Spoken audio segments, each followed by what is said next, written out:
नमस्ते। आज बात करेंगे कि भारत में गैस के दाम पूरी तरीके से बढ़ चुके हैं। पूरे हर शहर में कमोवेश वही स्थिति है, गैस सिलेंडर मिल नहीं रहे हैं। उसके साथ साथ 5 दिन पहले भारत के एक मंत्री हैं पीयूष गोयल, उनका बयान था कि गैस की किल्लत नहीं होगी भारत में, हमारे पास पूरी तरीके से बैकअप है। एक और खबर को समझेंगे कि जिसके लिए अमेरिका ये युद्ध लड़ रहा है, जिस कारणों से उसने ईरान के अंदर ऑयल रिफाइनरियों को जलाया है, उन्होंने अपने मंसूबे साफ कर दिए हैं। यानी कि $300 बिलियन की ऑयल रिफाइनरी खुलने जा रही है अमेरिका के टेक्सास शहर में, और उसमें भी भारत के रिलायंस कंपनी का शेयर है, यानी कि हिस्सेदारी बनेगी। उसको भी समझेंगे। एक खबर यह भी आ रही है कि पाकिस्तान के अंदर भी क्राइसिस पूरी तरीके से हावी हो गए हैं, यानी कि स्कूलों को 2 हफ्तों के लिए बंद कर दिया गया है, वर्क फ्रॉम होम सरकार ने कह दिया है। वो भी खबर को पूरी तरीके से समझेंगे। और सदन में इस बात को लेकर विपक्ष पूछ रहा है कि आखिरकार जब हमारे पास शॉर्टेज थी तो आपको लोगों को पहले ही आगाह करना चाहिए था। इन खबरों पे एक एक करके आइए समझते हैं।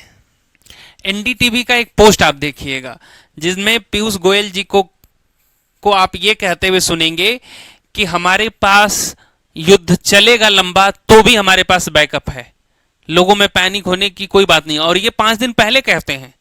जब ये बैकअप है तो आप फिर ये गैस के दाम क्यों बढ़ रहे हैं? आप देखिएगा कि 7 मार्च को 60 रुपए जो हमारे घरों में इस्तेमाल होते हैं सिलेंडर, उस पे 60 रुपए बढ़ रहे हैं।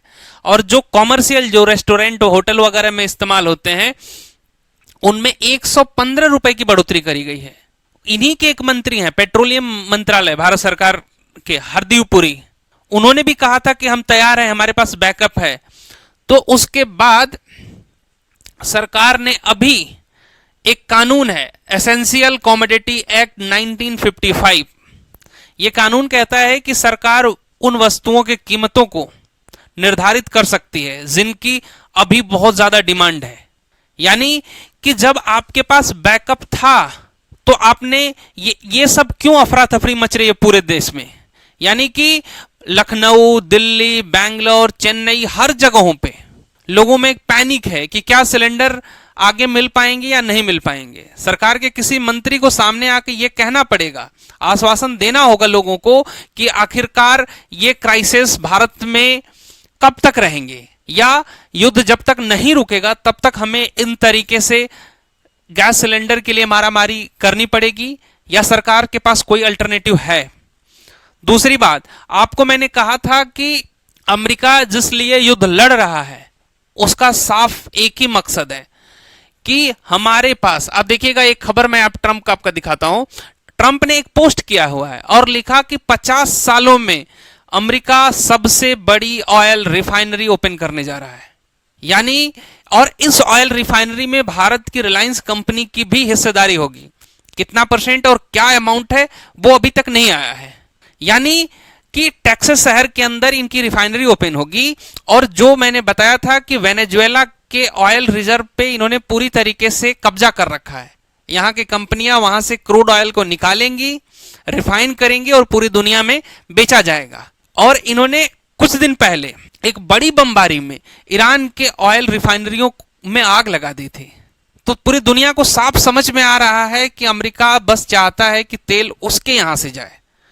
कोई भी न्यूक्लियर वेपन और कोई ऐसा हथियार नहीं मिला था ईरान के पास जिससे पूरी दुनिया को खतरा था। आखिर उस पर हमला हुआ। और अब देखते हैं कि अगर भारत को अमेरिका से तेल खरीदना पड़ा तो कितना महंगा पड़ेगा और क्यों। आइए एक बार मैप से समझते हैं इसको। सबसे पहले तो ये रहा हिंदुस्तान। आप देखेंगे यहां से जो तेल हमें मिलता था वो ज्यादातर तेल भारत को इन्हीं खाड़ी के देशों से, सऊदी अरब, ईरान, इधर ये वाले जो देश आपको दिख रहे हैं यहीं से तेल आता था। ये है आपकी फारस की खाड़ी।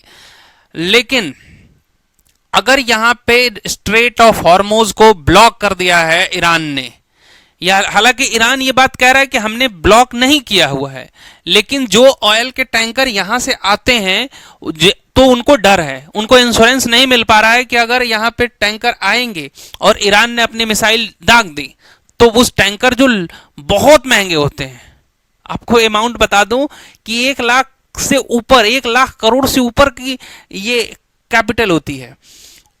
तो वो जाने से डर रहे हैं, इसलिए यहां से गैस और ऑयल बंद है एक तरीके से। और यही चाहता था अमेरिका कि यहां से जब बंद हो तो ये जो वाले जो देश हैं वो हमसे खरीदें। अब जब यहां से भारत की तरफ आ रहा था तो ये जो दूरी बनती है ये 3,3500 किलोमीटर के आसपास बनती है, यानी कि इस वाले फारस की खाड़ी से 3,3500।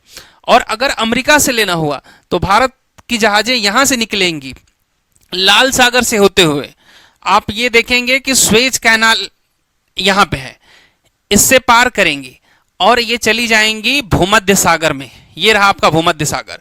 फिर उसके बाद यूरोप होते हुए अब आप देखेंगे कि कितनी दूरी है। ये रहा अमेरिका। और जो आपको बताया था मैंने कि जो टेक्सास शहर है जहां पे ऑयल रिफाइनरी ओपन हो रही है ये वही है। एक दूसरा देश है मैक्सिको, जस्ट उसके ऊपर ये टेक्सास शहर है।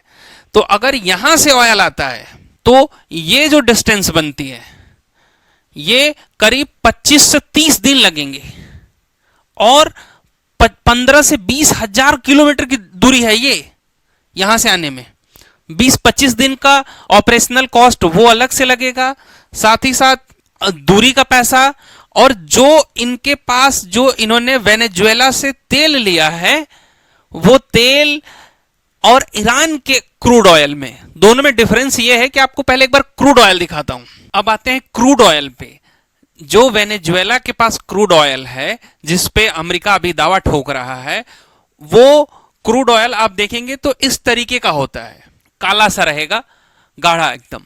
और इसी को कंपनियां रिफाइनरियों में लेके जाती हैं और एक हाई टेम्परेचर पे जब इसको उबाला जाता है तो इनमें से जो गैसें निकलती हैं उसी गैसों को और ज्यादा रिफाइन करके एलपीजी के तौर पे हमारे घरों में सिलेंडरों में आता है। और जो ईरान के पास जो निकल रहा है क्रूड ऑयल, उसको रिफाइन करने में बहुत कम कॉस्ट आ रहा है और वेनेजुएला वाले में बहुत ज्यादा आ रहा है। यही कारण है कि अगर अमेरिका से अगर तेल आता है भारत के पास तो महंगा पड़ेगा, कारण दूरी, समय और जो रिफाइनरी कॉस्ट है वो महंगे हैं। अब आते हैं कि ये क्राइसिस हमारे पड़ोसी देश पाकिस्तान के ऊपर भी पड़ रहे हैं। अल जजीरा की एक रिपोर्ट है कि पाकिस्तान के अंदर 4 दिनों तक वर्क फ्रॉम होम करने के लिए सरकार ने कहा है लोगों को। उसके बाद 2 हफ्तों के लिए स्कूल को बंद कर दिया गया है और इसके बाद यह भी कहा गया है कि लोग अपनी गाड़ियां कम इस्तेमाल करें। आसपास के देशों में एक तरीके से बहुत क्राइसिस है और ये डेवलप कंट्रियां नहीं है जो हमारे वाले एरिया में है। साउथ एशिया के जो देश हैं वो उतने विकसित नहीं हैं कि ज्यादा देर तक ये बर्डन को झेल पाएंगे। तो मैंने कल कहा था कि ये बड़े देशों को एक साथ आना पड़ेगा और एक टेबल पे बैठ के अमेरिका से बात करनी होगी कि आप एक देश को तबाह कर रहे हैं, उसके साथ साथ बगल के देशों पे क्या असर पड़ रहा है वो तय करना होगा, क्योंकि लोगों में एक पैनिक है। और एक बार फिर कहूंगा कि भारत के किसी भी बड़े मंत्री को सामने आकर के ये कहना होगा कि हमारे पास आगे का प्लान क्या है। आप ये देखेंगे कि मुंबई के अंदर 20% तक होटल और रेस्टोरेंट बंद। विजय सेट्टी हैं, होटल एसोसिएशन के वो प्रेसिडेंट हैं। उन्होंने एएनआई से बातचीत में कहा कि 1800 रुपए वाले जो कॉमर्शियल सिलेंडर हैं वो 3-3 हजार रुपए तक मिल रहे हैं और वो भी आसानी से नहीं मिल पा रहे हैं। तो 2-4 दिनों तक अगर ऐसी ही सप्लाई रही तो ये होटल 50 से 60% तक बंद हो जाएंगे। अभी बजट सत्र चल रहा है, विपक्ष खूब ज्यादा सवाल पूछ रहा है, सरकार एक तरीके से बैकफुट पे है, जवाब नहीं दे पा रही है। विपक्ष का कहना है कि आपके पड़ोस में इतना बड़ा युद्ध हो रहा है, आयरिस देना जैसे जहाजों को अमेरिका यहां आके मार के चला गया, आपने उसकी निंदा तक नहीं की। इस युद्ध में जो भी नया अपडेट होगा आपके साथ मिलूंगा एक नए वीडियो में। तब तक के लिए जय हिंद।